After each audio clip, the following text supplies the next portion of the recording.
Fort de son histoire et de son architecture, le château de Perdiguier, construit autour d'une bastide du XIIIe siècle, se dresse au milieu des vignes, au cœur de la plaine de l'Orbe.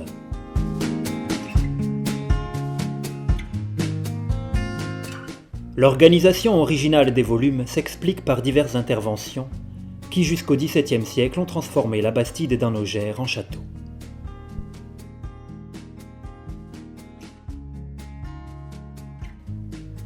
Des travaux de restauration ont récemment permis de mettre à jour des fresques cachées sous le plâtre de la tour sud-ouest. Des fresques du XVIIe siècle, réalisées à secco et, très probablement, à la lueur des bougies.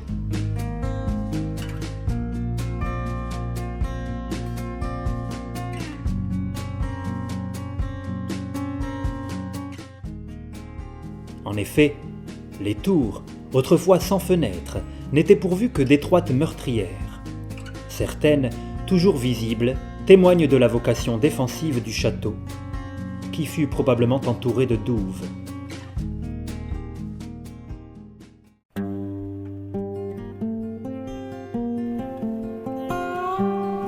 Le domaine a cependant, dès ses origines, une vocation agricole, attestée par les anciens plans cadastraux.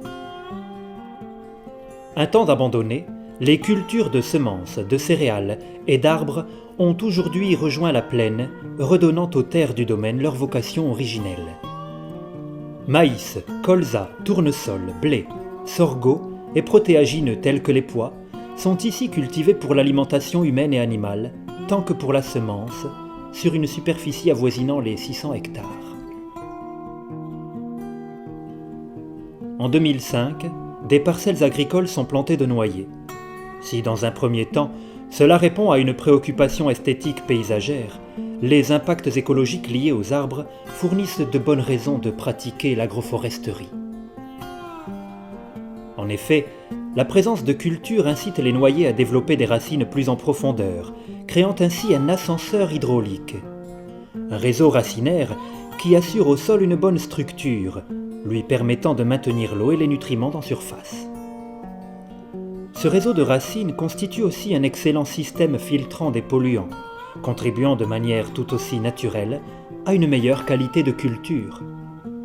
À l'automne, la chute des feuilles entraîne la formation d'humus, qui vient enrichir naturellement le sol des parcelles.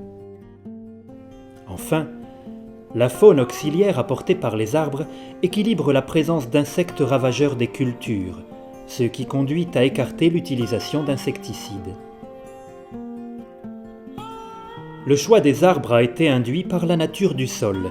Ici, une plaine irriguée, terrain idéal pour les 1800 noyers plantés aux abords du château.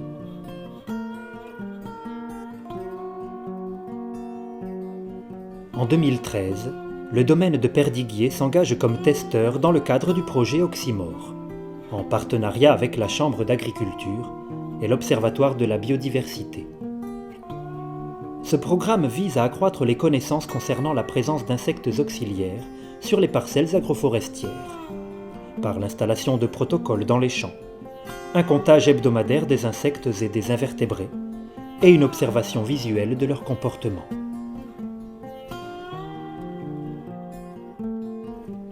En 2013 toujours, le domaine diversifie sa production avec la mise en place de ruches sur les terres du château.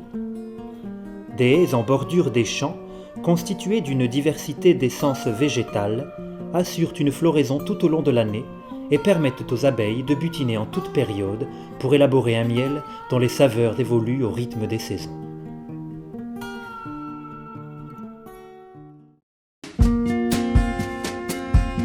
Le château de Perdiguier, fièrement dressé au milieu des vignes, offre avant tout une gamme de vins incomparable. Le vignoble s'étend sur 34 hectares. Syrah, Grenache, Merlot, Cabernet Sauvignon, Cabernet Franc, Pinot Noir ou encore Petit Verdot bénéficient d'un terroir et d'un climat méditerranéen qui donnent aux vins de Perdiguier leur caractère unique. Des rouges puissants, tous issus d'un élevage patient en barrique, ou rouges fruités, à apprécier dans la jeunesse. Mais aussi un rosé d'exception, élevé en fût de chêne, qui tel un rouge, s'améliore après une année de vieillissement. Enfin, la gamme des grands vins de Perdiguier ne serait pas complète sans son chardonnay cuvé dans nos gères. Du nom de la Bastide originelle, un blanc remarquable issu de coteaux argilo-calcaires et d'une année d'élevage en barrique bourguignonne. Le château de Perdiguier propose ainsi une gamme de vins complète qui, sans aucun doute, sauront vous séduire. Des vins qu'il est possible de déguster tout au long de l'année à la cave du domaine. Ici se retrouvent amoureux du patrimoine, d'art et de vin, au milieu des barriques décorées par les élèves de l'école des beaux-arts de Béziers, ou encore dans la salle d'exposition qui accueille régulièrement peintures et sculptures.